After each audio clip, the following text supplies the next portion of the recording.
So, good afternoon, everyone. Thank you so much for joining us today on a rainy afternoon in Penang. Just to give a little bit of an introduction before we begin the talk. So, I'm Deborah. I'm a curator that's primarily based in Singapore, but I've known Chong Yan for about 8 years now, and we've always spoken about collaborating in some way. So, when he told me about the sort of conception of this exhibition with Simon, we jumped on the chance to work together. So I used to be with Art Science Museum, where we were looking at exhibitions that mix art, science, technology, and culture. And now I'm sort of freelance, independent, and looking at hybridity. So let me introduce our speakers today. So first of all, we have Simon Sun, who is on the screen. He's dialing in from Melbourne, and he's a lecturer who teaches in the Art History and Curatorship program at the University of Melbourne. So Simon's research interest spans 19th and 20th century Southeast Asia, and his process is a very collaborative one. So today what we want to do is really unpack this collaboration between researcher and artist and how that manifested in the City of Willows. And of course, we have Chong Yan Chuah here, who is artist, architect, designer, and his work really bridges the digital, game art, fictive narratives, and imagined bodies. So we're thinking about the redefining of boundaries between the physical and virtual and what that means for us today. So it's a very casual conversation. We'll take it about 45 minutes. At the end, if anyone has questions for Simon or for Chong Yan, we'll open the floor to that. Okay, so we'll just start. And let's go right to the beginning of this conception. So maybe, Simon, let's talk about how you and Chong Yan first met. What was the conversation that developed to lead to the creation of the City of Willows? Yeah. Hi, Chong Yan. Hi, everyone. Hello. Thanks, Deborah, for this wonderful conversation. For moderating our talk today. Now, where do we start? Where do we begin? Chong Years Yan, please ago. chime in. Yeah. Yeah, of course. I think I've known about Chong Yan work for a couple of years now. We've always talked about finding an opportunity to collaborate. But the opportunity really came about, I think, around November last year. The only, I guess, curator who has managed to, and I say this to everyone, the only curator who's managed to force me to put on an quote-unquote artist hat is Cosmin Costinas, who is a curator at the HKW, a museum in Berlin. And it was he who said, okay, you gotta put something together for me in this exhibition. What ideas do you have? And I think, as I was having a conversation with Chong Yan, we felt like this was be an opportunity to sort of like test out some of the ideas that we've been talking about. And then one of the things that I suppose we were fascinated by is this body of text, right? Largely that was collected by what was known as the Chinese Protectorate of Singapore, called William Sterling, and also subsequently a police officer by the name of Mervyn Llewellyn Wynne, who is of Irish descent, but he was a police officer, and he wrote a book called Triad and Fabled, right? Which frames this, his interest in Chinese and Malay secret societies through the lens of comparative anthropology, history, and political philosophy. So, but I think eventually because there was a lot of eventually we sort of trace many of these documents back to one of the earlier documents that was actually recorded in Jakarta in 1866 by this German a researcher called Gustav Schlegel, and he had a rather complete documentation of the initiation ritual and processes that was simple enough for us to also turn it into a gameable and navigable sort of like gameplay, right? Yeah. And so that was, the basis on which, worked very closely with Chong Yan over the course of the next few months, building Yeah, to I build think you this were game. talking Chong Yan, about you want to join in? yeah, I think you were talking about the idea of games. I still remember the first time I met you was I think 4 years ago. You came over to Ants and with the students in UM, right? And we are Yeah, literally yeah. jumping on I guess a debate on like conceptualizing of like ritual and myth in a game-like environment, right? And then we kind of talk about how like if today nowadays if we are our reality are being represented in using the online space, right? The social media of today. If that's a physical representation of who we are, right? Where does the idea of myth and ritual lies in the near future when we are kind of symbolically representing our body using a game environment, right? A meta identity, a meta god, like and all these things, right? And then yeah, I think that's what I really remember vividly years ago when I kind of met you for the first time. And yeah, I just thought, oh wow, like Yeah, yeah. you're very much Yeah, like I think now that you bring that up, I yes, remember like one of our first yeah. conversation was I was a bit sort of like critical. I It's was like saying yeah, this is not local enough. yes. How Your how stuff is how do great, you but it's not local enough. yeah? Because there are no like And that was like sort of mm, like I guess the thread that we were trying to also mm, unpick through yeah. Because when we our mm, collaboration, right? How do we bring in more local iconographies? and also Chong like what did you? coming from an architectural background, there's not a lot of like Uh, typology that symbolically represent that environment, right? How do we map the archipelago, in the cosmology around the Southeast Asia, right? You go to Bali, Kamasan drawing is a very beautiful thing for me. I think we were chatting about it earlier as well, like how floating perspective, how you represent a Kamasan drawing is so poetic and beautiful because you are creating new typologies, right, to symbolize your expression, your emotions, and all these things. But in the game world, like when you're falling in from the fourth or fifth dimension, right? There are no way to draw a door, for example, right? You look into Tanka drawing as well, and the conversation went on to talk about the role of like perhaps us as artists or researcher, right?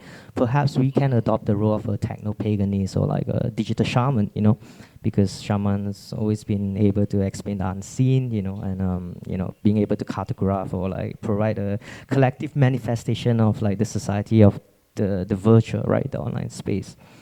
So there are multiple tiers to that, and that kind of kickstart a lot of the collaboration process today, that leads up to where we are. So it's mainly leaning on the shared, perhaps, passion of the intangible of Southeast Asia for me and Simon, I think.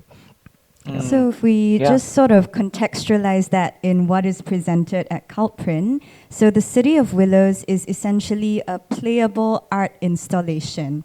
We're not even calling it a video game here. We're sort of immersing you in the experience of this world. And it is based on this history of secret societies that was in Penang, it was in Singapore, so that's a kind of shared history that we have as well. And the whole game brings you through an initiation ceremony if you are going to become a Triad member. And here, we also have a strong link to mythology. A lot of the names that we're talking about, the City of Willows itself was the destination. And there were all these portals that you had to go through, like the Hung Gate or the Red Gate. That was sort of the first protocol. Yeah. So Angate, first gate, you go through the Eastern Portal. That's where the Hall of Fidelity lies in. And via the Eastern Portal, you reach to the City of Willow, where the Market of Universal Peace, and you crawl underneath the two blank bridge to get finally into the Blood Oath area. Yes. So like what we were talking about as well was, we associate triads with maybe a slightly negative connotation of crime and disruption. But in the early days, the triads were symbolic of brotherhood, right? And community. So maybe Simon Chong Yan, you can speak a bit about that history and what you were trying to reflect as well in the game. Yeah, I suppose it's all over Penang today, but in its early days, one could think of these very initiation-based secret societies very broadly as providing support to I guess, arriving migrants, right? So in this instance, it's it's Chinese sort of like centered, but there are also Malay and Indian Muslims secret societies at that time as well who were allied with different Chinese secret societies. And that's actually sort of like the main focus of my research.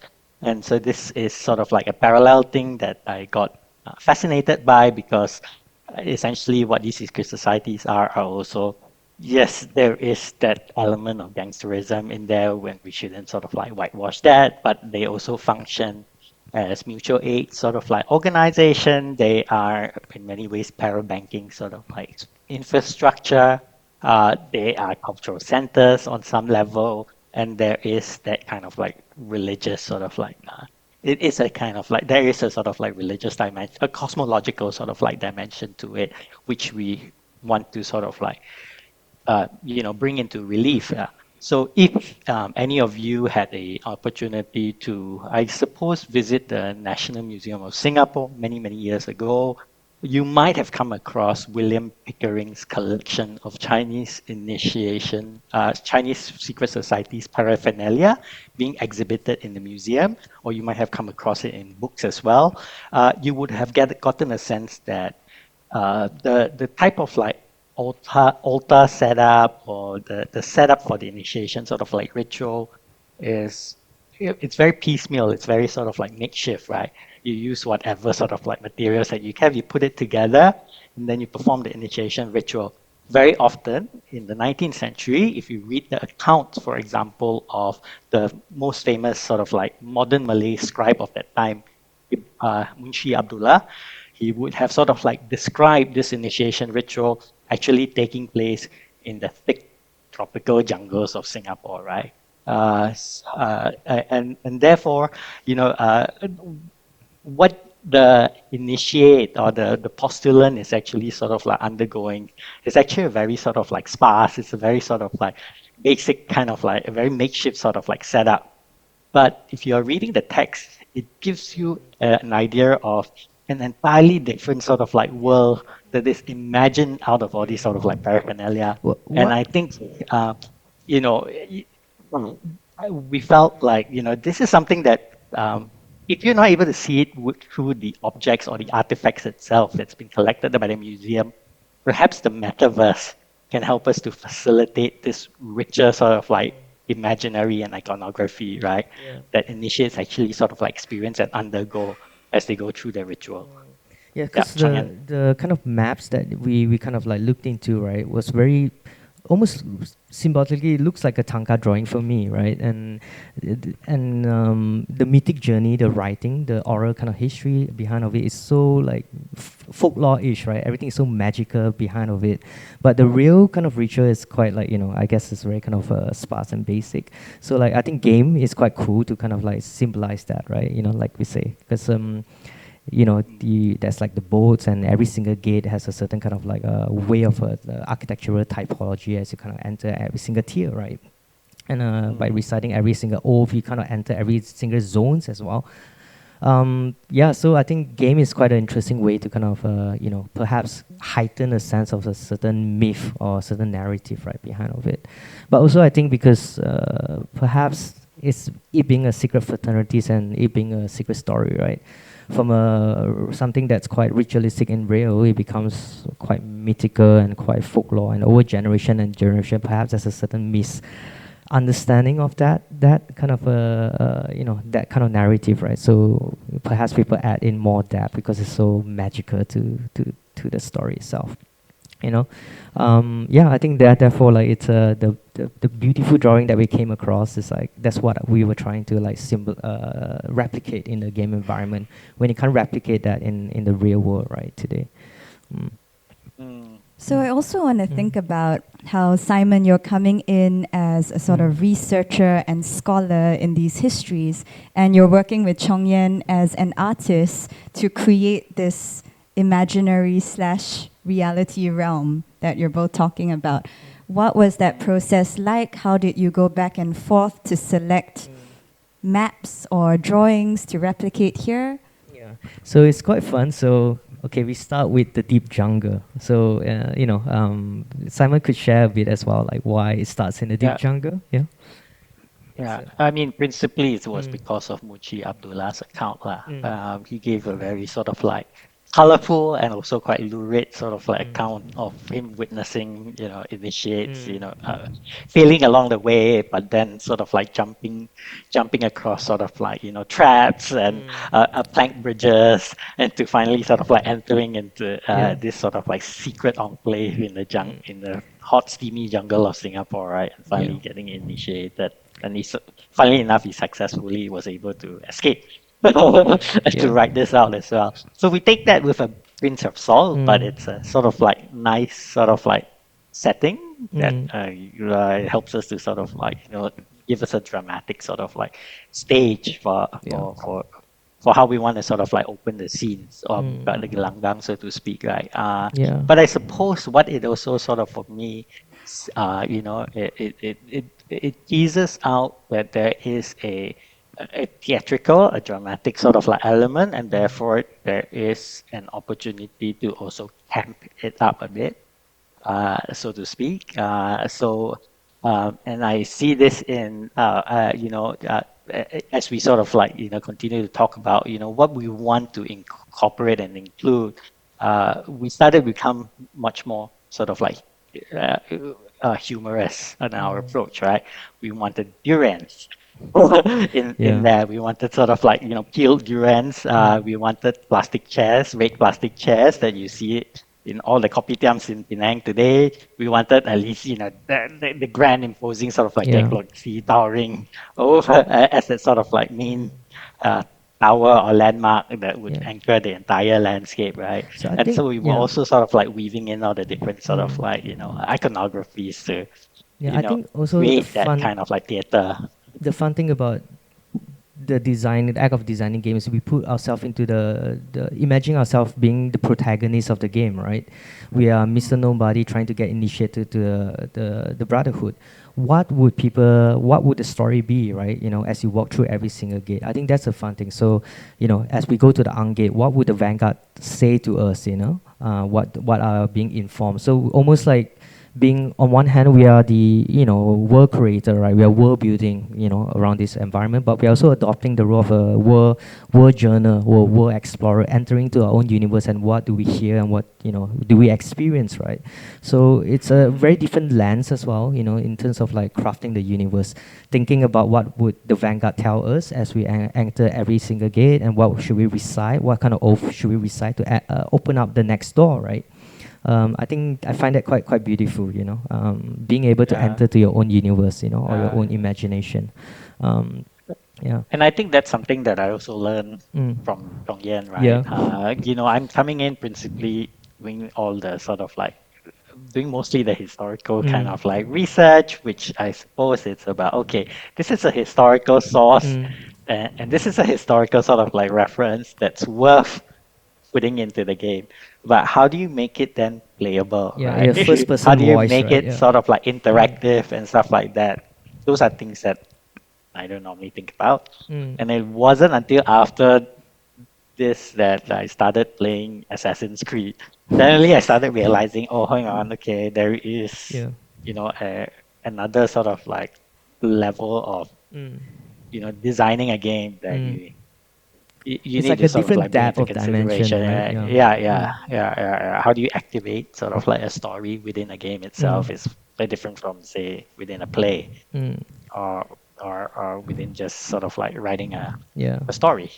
Yeah. Right? Do you Yeah. remember, Simon, when we went to see that almost like a Dato Tong structure that looked like a dragon, the dragon god? Yeah. Yeah, and we Yeah, 3D yeah. scanned that, and so like there are a lot of Easter egg in the game as well. Like through the journey of the Yeah. expedition, we kind of like photogrammetry or like 3D scan elements of it and add it into the game as well. So I think it's quite beautiful. Mm, Like it's like ooh, you can break the mm. game one way or another as well. Yeah, yeah. Mm, So these are also sort of like, and that I think speaks to, I suppose, you've earlier described yourself as a cartographer mm, or as sort of like an explorer kind of like figure, but sort of like bringing this into the virtual sort of like realm. So very often a lot of, um, what the Easter eggs that the so-called Easter eggs that we've included are things that you've come across as well, Yeah, right? yeah. Say, oh, I want this, I want, let's have this, let's have this, let's have Yeah. this. Okay, I can find this here, I can find this here, I can find this here, I Mm. can find this here. And then that sort of like comes Yeah. together. And then Have I think it reflects a certain sort of like yeah. idea of the composite that is very Mm. central to that kind of like aesthetics that's driving Yeah. how uh, how the idea of the Nusantara even sort of like come into play, right? You Yeah. shared earlier also like how you have experienced something similar to a blood oath ceremony, right? How was the performance like? You know, every single tier as you enter I in have the experienced. I don't. Can you in remind me what context? yeah, Like, something about the Hindu adopting the Hung society of today. Or maybe Simon, it Yeah. was your yeah, research on processions. Procession, yes, yes. Yeah. yeah. Maybe we can talk about Mm. that, the Mohammedan processions and how Mm. that links to the Chinese secret societies. Uh, uh, I suppose in Penang, I think there are maybe many more people here who has some familiarity with that sort of like topic. Principally, Mm. very often in the context of Penang, I'll start with the context of Penang first. Is that it is largely connected to what we call Borea today, right? It's a performance art tradition where you have a captain, sort of like leading a chorus or sort of like singer, and you do a call and response, sort of like um, recitation of a chorus, right? In a pantun sort of like, but it's called a shy sort of like call and response sort of like recitation, right? And then you break. There's a sketch, and then you break it to a dance. So it's quite a festive sort of like thing. But scholars like Mahani Musa and Wazir Khan have a sociologist. The latter is a sociologist, but the former is a historian. They've written about how it came from this procession that took place in the 19th century in Penang itself. But what you'll find is that this procession uh, also takes place in across different port cities, in different port cities across the region. So you also find it also in Sumatra and in different parts of the world. It's a global sort of like thing. What happens is that on the 10th day of the Islamic New Year, which is Muharram, there's often a procession that is staged in commemoration of the martyrdom of the grandson of the Prophet who died in a important sort of like battle. And this caused the schism between the Sunnis and the Shias. All right. And because Shiism is no longer sort of like recognized or seen as a legitimate sort of like branch of Islam in Malaysia and in many parts of Southeast Asia today, its practice has sort of like since been died down. It's no longer sort of like practice, right?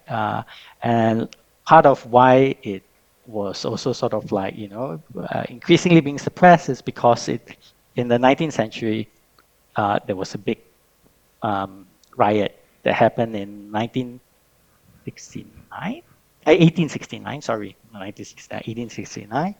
That was sparked by the procession itself. And this led to the tightening of various laws and the introduction of various sort of like public assembly sort of like laws that then result in the close down, in the suppression of many secret societies. And therefore, many of the secret societies have to sort of like change name and take on a new sort of like facade in the later half of the 19th century, right? But my earlier sort of like research was, I suppose, interested in sort of like tracking that particular procession around Penang and different parts of the world. And that's also how I came to learn that there were all these alliances with different Chinese secret societies in Penang and Singapore and also the other parts of Southeast Asia as well. And there seems to be a lot more being recorded about the Chinese secret societies, and therefore it is a lot easier to sort of like use some of these historical materials to imagine what an initiate would be experiencing back then. What were they sort of like seeing, or what were they sort of like feeling? What were they imagining? With the help of all the different paraphernalia, different sort of like props as they were undergoing the initiation. Yeah, I think it also brings into question like what what we know, like what we see as sort of tradition today, and the remnants of all these histories that came before us. As I was reading a lot of the research that Simon and Chong Yan had done for the exhibition, I wrote an essay called Reality Dream in Between. Because at the end of the day, even if something is logged as history, you sort of question how far or to what extent was that real, you know? Was that from the perspective of the person who wrote it in a colonial era? What about mythology and folklore? Is that real as well? And can it be real? So a lot of that circularity and questioning was in my mind as I approached the essay and the show. You read so much fascinating detail. I think earlier Simon and Chong Yan were also speaking about this reimagining what the initiate or any of these members were seeing as a sign of brotherhood. There were all sorts of vivid descriptions in these texts. But if I read it and someone else reads it, there might be a different visioning altogether. So I think when it's in the hands of a collaboration like this, and it becomes a game and you're immersed in the world, that also makes it a bit more real, you know. So maybe Simon, go ahead.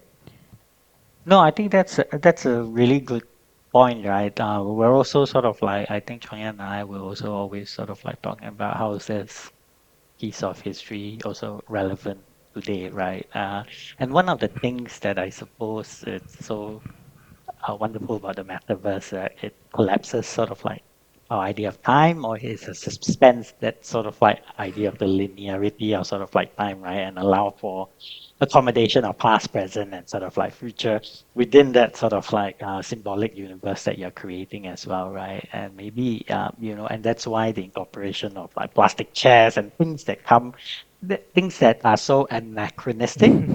And it's not just, off the 19th century, right? It was I guess what we're sort of like trying to evoke is also a kind of like feeling, right? A feeling that allows for a certain connection with this sort of like past. And so how do we sort of like do that? And it's really through this sort of like a very composite sort of like centered aesthetic that maybe we are approximating that. Yeah. Or we are That quantifying yeah. like what the contemporary aesthetic is, right? In the game world, everything I see, is represented by numbers, right? In the game environment, diffuse map, normal map, and all these things, right? So it's like I love crashing those things together, like traditions and the modern, right, into one environment. It's a non-linear kind of time game as well. As you weave through it, it's like a vibe, right? A kind of feeling you get, out of it. And perhaps that's the role of artists, right, as acting as a custodian of the history via modern technology, right, as a tool, right, for that. Right. And I want to ask you both, so what do you think happens in the future, right? Like, what is the role of these games and virtual realms now? What are you two trying to do in like archiving historical material? Maybe, where do you see this going?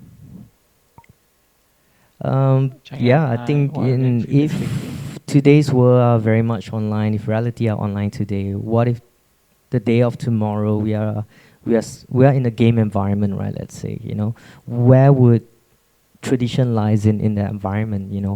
I think I'm always kind of curious to that, right? What it means to live today in a contemporary now, or like 2 days now, right? What is what represent our roots, in that simulated space of tomorrow.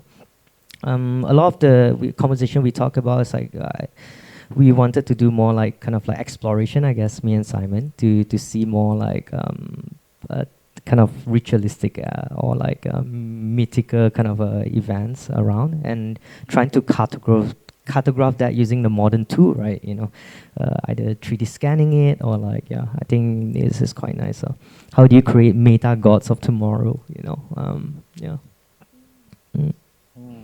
I suppose digitizing also myth, sort right? of like digitizing stuff like that. I'm also sort of like thinking like this is it felt like this was a prototype that we're testing out certain sort of like things. There are also perhaps areas that we could improve on Yes. with the game. I think historical details and stuff like that we can sort of like continue to sort of like refine. But I would, for example, and I think we've talked about this, right? Just because we ran out of time, we just didn't have enough time to sort of like do this, is to sort of like, record the chants in Hokkien, right? And Yeah. have a guy sort of like, recite it in Hokkien. Yes. Yeah. Maybe that would have sort of like added another sort of like sensorial dimension to But it. yeah, one really beautiful thing for us was when the show was happening in Berlin in the House of World Culture. I was speaking to Simon. How great would it be if we bring it back to like the original temple or like one of the Penang space, right? And we kind of brought the show back in the Georgetown Festival to Folk Tong, and that was a really beautiful moment where as the player was playing the game, they were reciting the oath. I think one of the uncle was naturally, I think he was relatively tipsy or drunk, and he started, doing the hand gesture, right, as part of that. And that moment felt so real to me. It's like you're in the living history, he remembered the yeah, he hand remembered. Like he gestures, was or- like, yeah, it's Okay. like, oh wow, and we have a footage of that too, But I'm thinking also like perhaps the hand gesture is so That's cool. important, right? Because if you don't do that, you might face some certain death, right? As you enter every single door. Yeah. So it's very much real here. Like a lot of the history and ritual are still very much alive, today. And also it's like crossing different tiers of like a threshold as well, right? You're breaking multiple walls, right? You're playing the game in the art being the temple itself, the architecture being the art itself too, and in Penang, like being the whole like living history as well. And I enjoy that a lot, yeah. This is also just to say that when you were in this initiation ceremony, you'd keep reaching different portals and you would be tested at every step as to whether you were a true member. So you had to recite oaths, you had to do these certain gestures, hand and body signals. We were reading sometimes even your appearance and how you angled your clothes or something like that would give a code that you were a member of said society. And then there's this real threat of being executed if you were found to infiltrate the territory. So I think that drama comes through in the game too. You've got the recitation of the oaths as the soundtrack. You've kind of used AI as well to modulate the tones. You've used Bahasa. Yeah. So yeah. Yeah. So all that kind of collides again, reality, dreaming. Yeah. Yeah. Yeah. One other thing I realized is the hand gesture, like it's practiced today as martial art. That's an interesting one too. They still do it in some of the kongsis around, but it's viewed as martial art from the conversation that I had, So the young generation are still acting as a custodian to a certain tradition, but there's a certain element of mistranslation or misrepresentation of the origin source of the craft, right? Yeah. Oh, cool. Yeah. How did you learn about that? That's a really interesting point. When we were some looking of the- for the temple prior to the Folk Tong temple, those Yeah. the temple that you suggested, we all reached out to them and they were doing it at the Oh, Meng Eng Su. I was like, oh wow. And they have some of the clothing. the wish list, yeah. Yeah, that the we wish didn't list get. temple. So we Yeah. were seeking for the wish list temple to like, yes. Okay. Okay. But also to talk about like ritual and tradition that still goes today. So Chong Yan and I were in Penang maybe like a month and a half ago, and we went to Bukit Mertajam to watch the burning during the Hungry Ghost Festival, where there's a King Hades. King of Hades, huge effigy that's being burned. The entire town comes out, multiracial, to watch this happen. It's like the Burning Man of Asia, a lot of our comments were saying. But, the fact that this ritual is still preserved today, and so many of these relics, even we have like paper money in this show, right? We've got the flags here as symbols. So we have that in reality, we have that preserved in tradition. We have the ritual still ongoing today. I don't get that in Singapore. We've heard from our friends they don't get that in China anymore. But in Penang, it still persists. So I think there's a beauty in that preservation of ritual that is then captured in the game too, True. Right. So I just want And to, yes, I yeah, Simon, go suppose ahead. it's also something that is it.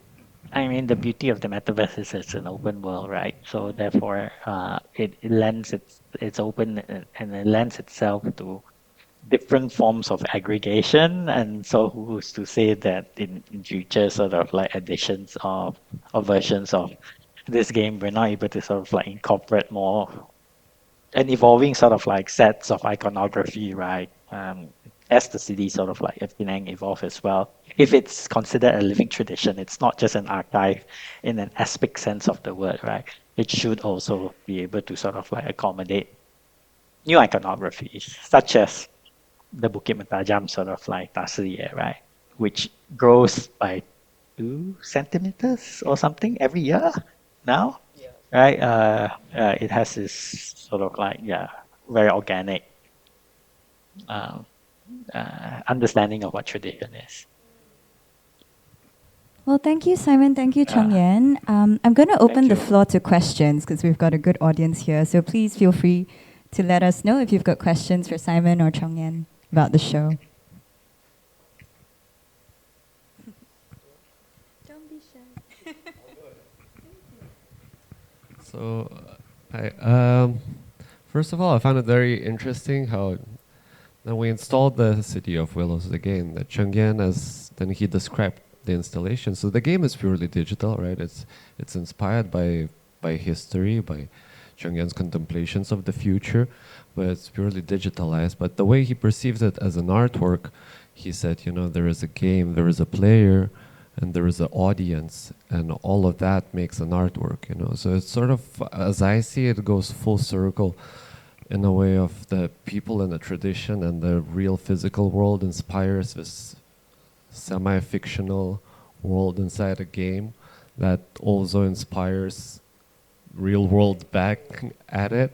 And what we see, this world building that Chong Yan creates is digital. He creates the world in the digital life, but also with performance last night and these sort of gestures of the audience being part of the art. It really creates the world around his digital world. And so I want to see if Simon and Chong Yan, do you have a vision for it to for this project to come out into real world even more, you know, with maybe performances or installations, or where does it go in the future, you know? How do you perceive this? I think for us it's a lot to, well, maybe for me it's a lot to do with curiosity, right? You know, like, so I really like the idea of how, like, you know, like you say, like there's a game, there's the player, there's the audience, right? The player, the control, the console almost act as a language, right? When people that understand game language or game logic, they would just take the controller so easily and they just like jump into the environment, right? Almost like a language. And the audience, perhaps their parents will be sitting down enjoying it as well. And there's a kind of translingual negotiation between that three kind of, like, you know, threshold, right?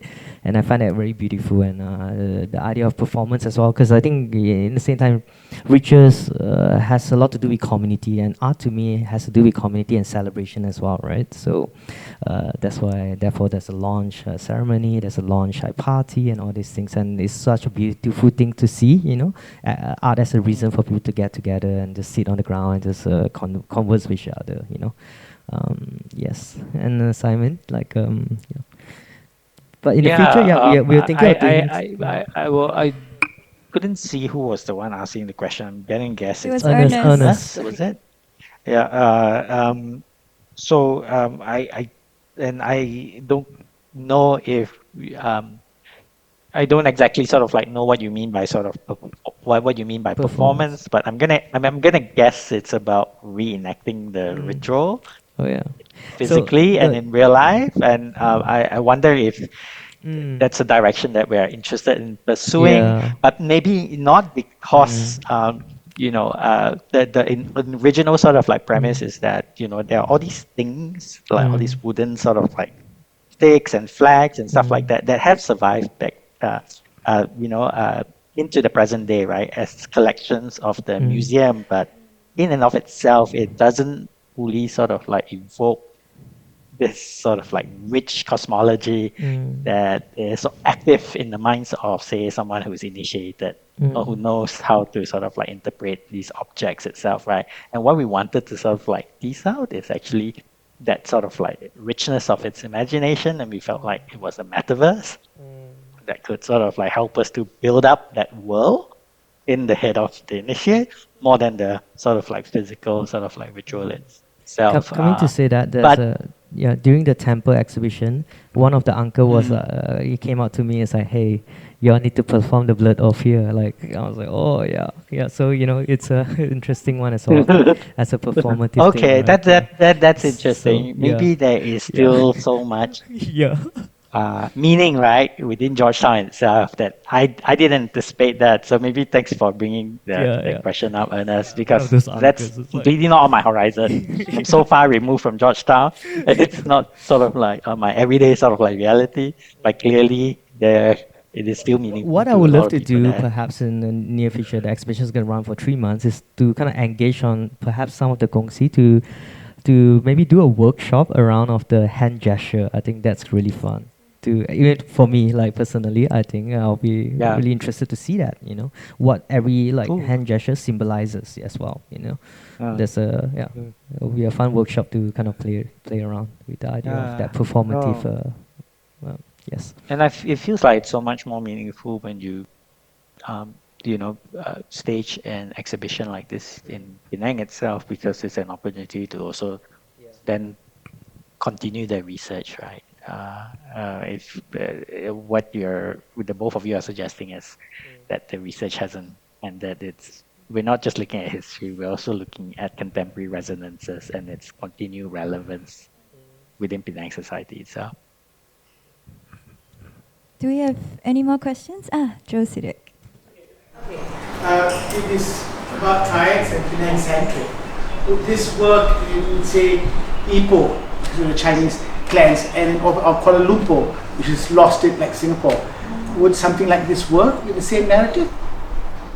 So Simon, just to repeat the question, it was whether something like this would work in Ipoh, so outside of Penang, or somewhere like Kuala Lumpur, which is quite similar to Singapore in that we've sort of lost that narrative right today. I suppose. What do you? Maybe this is a question that I will throw it back to you as a curator of new media, Deborah. Yes. Given that you've worked in Singapore, do you think there might be resonances? Is it relatable to Singapore audiences? And if so, then as a curator, what kind of lens you might sort of like bring in I think to it's help super relevant. audiences actually. sort of like, yeah. It might be very different from how it's being staged in Penang, right? Yeah, I'm guessing. Right? So if it's in a Singapore context, how, and then maybe we can also think about whether KL and Ipoh might require definitely. different sort of like support. Yeah. So- Thanks for the question. Thank Would you. there be a 3.0? I mean, I saw the first one. This is the second one. I actually love the direction you're going. Would there be a third one, as Simon said, that you've done so much research, there's a lot more to give, even about the hand gestures and all that. Would there be a third one? Or could there be a third one? Yeah, 100%. Yeah. Yeah. Definitely. I think it's a never-ending project, right? In a way, right? So it's just as artists, you just want to express whatever curiosity you have. So it's like one art will lead to the other, and the other art will lead. It goes on, never-ending. I mean, to weave that to Simon's Yes. question to me, right? I was imagining, because Simon, you spoke about how we still have these artifacts in the museums, right? Yep. And the actual material that is in the archives. I think it would be super interesting to go even a more historical route to bring through the research in a much more real way. The thing about Singapore, in my experience there, is it is quite whitewashed. A lot of what you see and experience is this sort of futuristic presentation, and not enough of, I think, the grit or the stories that led to this result. So a topic like this, which actually weaves together the history, the legacy, it activates the imagination in a game situation, and then it sort of smashes those two worlds together. Yeah. I think that's very intriguing for audiences. I think it would speak to many people, the younger generation, because they're so in the virtual already, and the older generation who even has these stories to share, right? Mm. And that could be a 3.0 presentation, definitely. Mm. Yeah. I suppose as whitewashed as Singapore museology is today, I just want to sort of like share this because it's actually one of it really sort of like inspired how we sort of like think about how this body of text would help sort of like bring out local voices and local sort of like perspective, right? Um, uh, Funnily enough, when this was about 10 years ago, if you go to the National Museum of Singapore now, the staging is entirely very high tech. It comes with a lot of new media, newfangled sort of like, presentation, very interactive and all that kind of that. But about 15, 20 years, about 15 years ago, uh, the history sort of like of Singapore exhibition had a very interesting configuration. It makes you choose two tracks of how you want to understand Singapore history. And this is a path that you can walk. Right? You either choose to understand Singapore history through the path of, say, the those in power. Okay, and this is a track where you would then sort of like encounter, all your um, British colonial officials there, but also sort of like official colonial documents and things like that that would give you a sense of how Singapore was run as a colonial sort of like port city. Uh, and also but then the other side, then you can also choose another path and walk down this other path where you understand Singapore through this local perspective. And it was along this path that you would find Sterling sort of like presentation of, the Chinese secret society paraphernalia and altar set up in that local history or local perspective sort of like exhibition, right? And so what it does is that the exhibition then sort of like intersects at different moments within the exhibition narrative. And so you know that these two perspectives eventually have to collide, and then you hive off again, and you have to choose your own different sort of like, it's almost like a choose your adventure sort of like museology, right? And that was, I guess, in many ways very inspirational to how we start thinking that actually you can do something interesting with some of these historical materials because, and maybe also to your point that if the artifacts and the archives are there, how can we then sort of like use a different way to think about the archive, right? To think critically about the archive, and maybe more think imaginatively about the archive as well. Absolutely. Thanks, Simon. Joe, do you want to continue the thought? It's exactly what I feel is happening in KL. They had the Chinatown Festival, where it's just icing. You're not going deeper than just the visuals and entertainment. You don't learn anything. So I love what you said about the hand gestures. It's like the Beijing Opera. Part of it was learning how the hand moves and why the sleeves are like that. So to educate people, Penang is very lucky that we have the living culture. We see it, so we take it for granted. But I think it's totally lost in KL. So it'd be great to, or I don't know about Ipoh, but certainly in KL, the deepness of the culture. Yes, okay. We've got one question.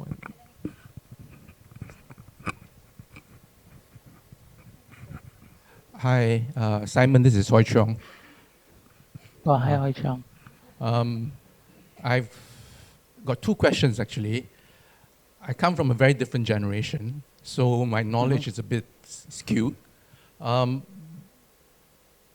As far as I understand, gaming has resurrected quite a number of mythologies because gaming allows for the resurrection and the animation of histories and mythologies. So I'm curious, but it also adds, as far as I know again, please correct me if I'm wrong and misunderstanding the situation, that the human body, there's a proxy for the human body, and that's the avatar within the action. And they make decisions, moral, ethical decisions, in the process of the game. So what I've just heard is how both of you have sort of resurrected histories and using digital media to present the overlapping of histories, visual aspects, performative aspects into a game. I'm just wondering whether there is any sort of moral and ethical decisions as you play the game. That's one question. Second question is, again, the resurrection of mythologies, particularly non-Western mythologies, African, Asian, Indian, has become quite a big thing in gaming. And the presentation of these indigenous or mythological, non-Western mythological aspects of society has been quite highlighted within the exhibiting world of the West. I mean, if you look at Venice Biennale, it's all about bringing indigenous stories back, this past version. And Documenta, the recent curatorial team of Documenta is so woke, like every type of person is represented. So I would like you both to talk about how this work felt when you presented it in HKW, which is Germany has become one of the most woke and oppressive spaces of recent years. Okay. So these are the Yeah. two questions. Thank you, Hoi Chong. Those are great questions. Chong Yan, you want to take a stab in any of them first, or you want me to respond? Oh yeah, I think that's why for my end, the conversation goes like, when we showed the work in Berlin, I really wanted, at least I was jumping into conversation, we really wanted to bring it back to Penang. I think that's a home ground, right? And to kind of criticize it from a kind of domestic lens towards that, that's from my end. And yeah, and Simon, like the Western perspective. I'll come to maybe the second the second question one, that you have asked about this question of indigeneity, right? I guess I'm also maybe of the generation that's more careful to sweepingly judge, to sweepingly sort of like use the word woke as a sort of like judgmental category. I'm a bit more sort of like cautious about that, and maybe also a bit more sympathetic to sort of like different people with, I guess, different value system, right? But I suppose where I understand where I see this sort of like point about indigeneity or indigenous sort of like value system that you raised is that in some ways we are we're responding. We're not really sort of like identifying with that sort of like train of discourse, principally because the work itself is responding to an exhibition that is about travelers and guests, right? The whole central sort of like premise of Musafiri as an exhibition is about sort of like movement and mobility of sort of like people across different sort of like terrains and different sort of like worlds, so to speak. And so central to, I guess, that idea of traveling and exploring and the idea of reciprocity and sort of like guest and host sort of like relationship is the thing that we're bringing out is this idea of a hybrid composite. Right. The aesthetic itself is compositional in quality. It's not making a claim that there is a city of identity that very often is connected to claims of indigeneity, right? It's about a kind of like relation, a sort of like aesthetic that is built on ideas of sort of like contact and and the coming together of sort of like different sort of like cultural elements to make up what is local. So as to that sort of like gameplay or the question about sort of like the moral ethical decision behind it, that's honestly something I've not thought extensively about. So thank you for bringing that up. I don't know if that has come up in our discussion, if I'm to be honest, Chong Yan. Do you recall that? So, but that's probably a very important point that we need to, I guess, explore. Yeah. So thank you for that. I think that's also the role as an artist, Um, right? Is to spark conversation. Like those are like the question that perhaps we are adopt. For me, I always adopt the lens of like providing a questions and not entirely a design solution at the time being. So it's like it's an interesting kind of a topic to look into. Also, the honest truth is I'm quite new to the artwork. That's I'm what 4 years ever since I came back. So I have not seen much about how the institutional lens would kind of lie in on the global stage. Yeah, I was just very curious because again, I don't play games. Yes, yes. The ones I played are like ancient ones. Yeah. Simon, can you hear me?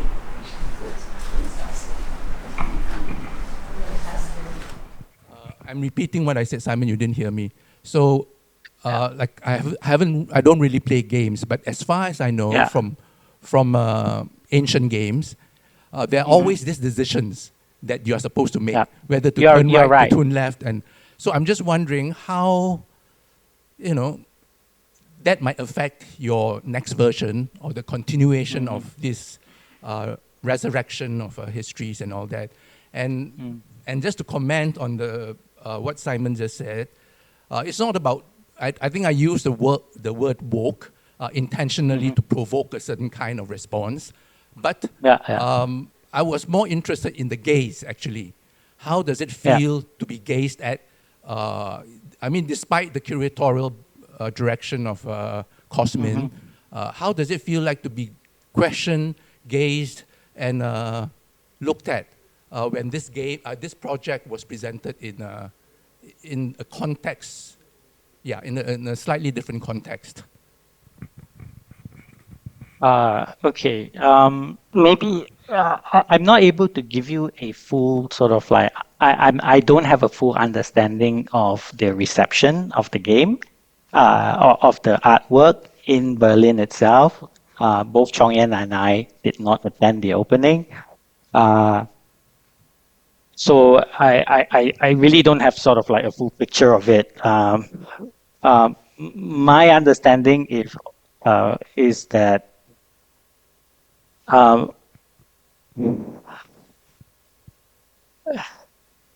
yeah, I don't know how to answer your question, because I'm guessing that are you saying that there's certain sort of like expectations that German society have when they sort of like understand the game, and that's why you're asking the question? Is that right? Can you clarify a bit? Because a lot of the Hao things, Chong? visually Yeah. it is appealing. Yeah. Yeah. But I'm wondering, no, I guess, since you're not there, you can't answer the question, period. Yeah. Two, because I guess you didn't talk to anybody. Sorry. Yeah. So that's Yeah. fine. Sorry, it's a bit hard for me to answer that question. I'm So also that's scratching fine. my What head. I was more interested in is how do people respond to histories or visualities that seem quite far away? How do you use this medium, like you say, to make it accessible? And is it accessible? But you can't answer these questions because both of you weren't there. No. So it's actually a non-question in the end. Yeah, unfortunately, I'm not able to answer that. The only, only feedback I get are friends who have actually gone and seen the exhibition, but they are friends from different parts of the world. So I'm going to at least try and assume that the audience is plural and the demographic is hopefully diverse enough that they're able to take different things, if not specific sort of like historical information. It is sort of like at least the sort of like the hybrid, the composite sort of like aesthetic would sort of like at least come true, right? And they would be able to maybe understand something about how Southeast Asia sort of like that sensibility that you get from Southeast Asian visual culture. Yeah. Yeah, I hope so. I'm KY. I'm Malaysian, but I live in Penang. But I also had the pleasure of seeing the exhibition during the Georgetown Festival in the temple. And again this time. So first of all, congratulations on this presentation. I think it's very needed for us to have this in Penang and the conversation that is obviously sparked. I think I'm approaching, actually this work has stayed with me for a while. I've been processing this since I saw it in the temple. And I'm asking myself why, because there's something unresolved about the work. And I'm putting it out there to the creators of the work, because when I think about this topic, when I was young, growing up in Malaysia, the Triads and this mythology creates fear.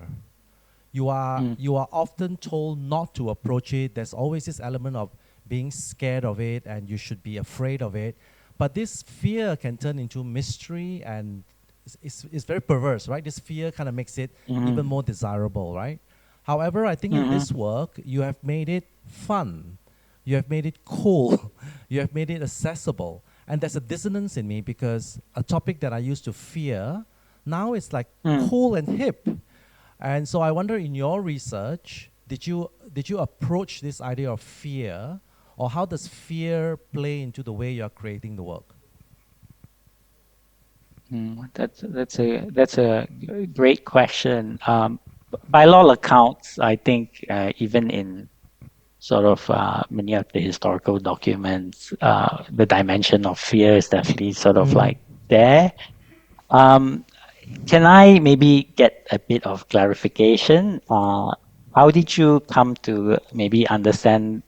How did you experience the work as fun? How did you sort of what aspect of the work do you see as fun, and see if I can sort of like maybe. I think when I entered the temple, there was a rave going on, and then Okay. I mean, like, there was alcohol, people. Yeah. I mean, it was a rave. I mean, right? It was kind of how we experienced it in the temple. Yeah. Maybe that one, Chong Yan, do you want to answer I that? think fear and anxiety is interesting for me, because, like, I think about Godzilla. Godzilla was created for a reason, right? It's to kind of like human psyche always want to kind of like come up with reason for the uncontrollable, right? So Godzilla's a reason because of the nuclear bomb in Japan, right? So everyone's fearful to that, so they find something they can resonate with the most.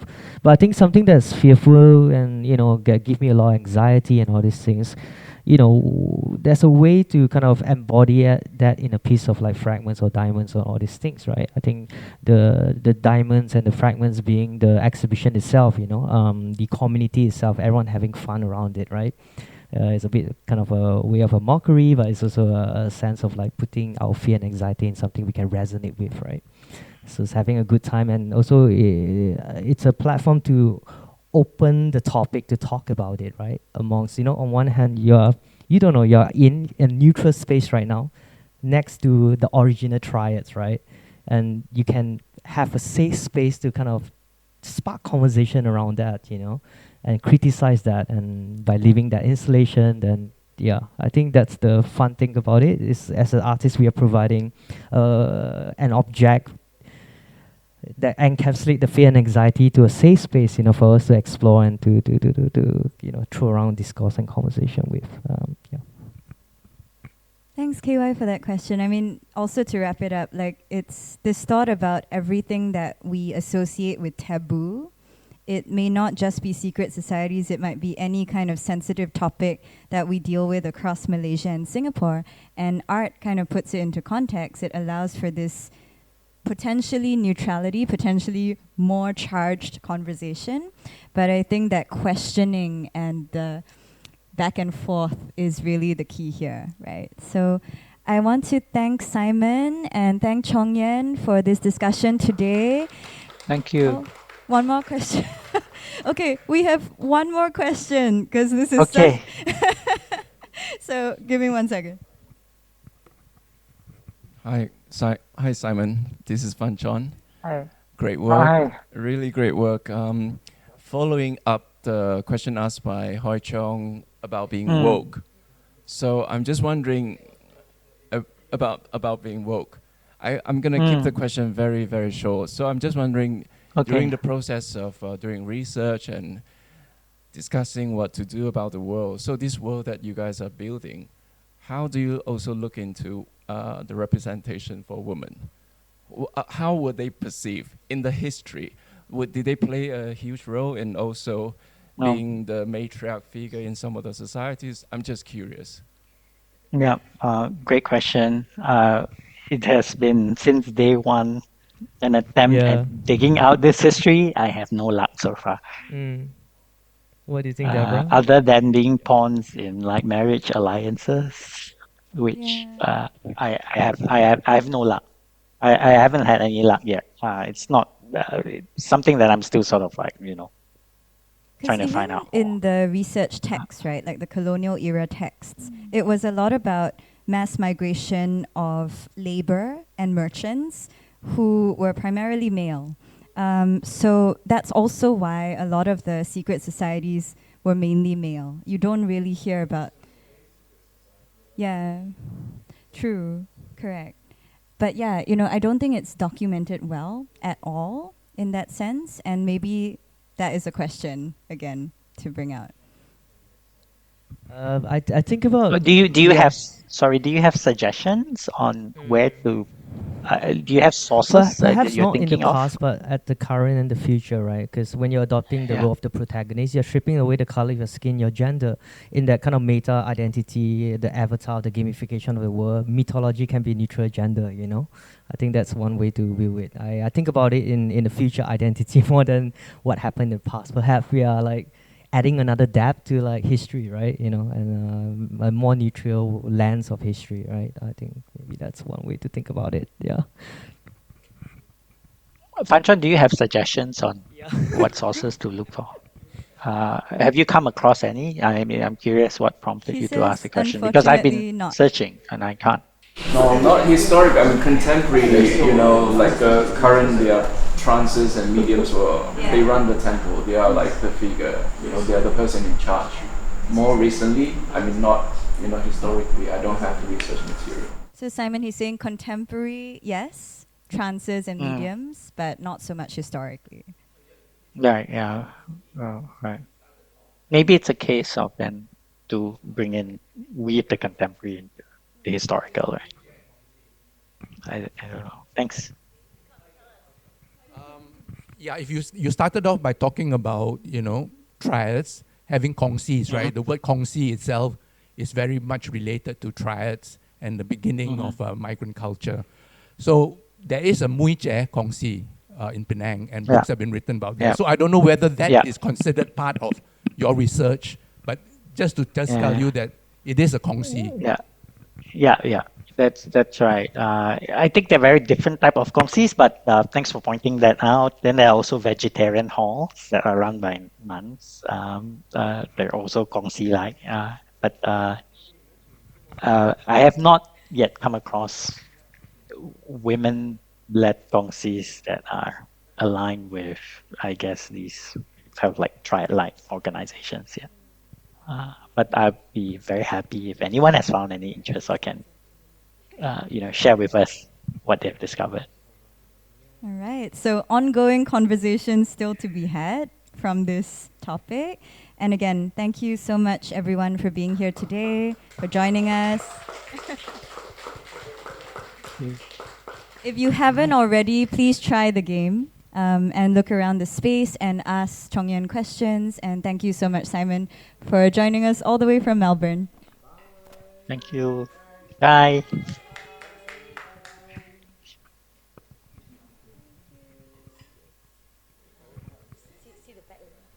Okay. See you guys. Take care. Thank you. Thank you for the conversation today. Bye.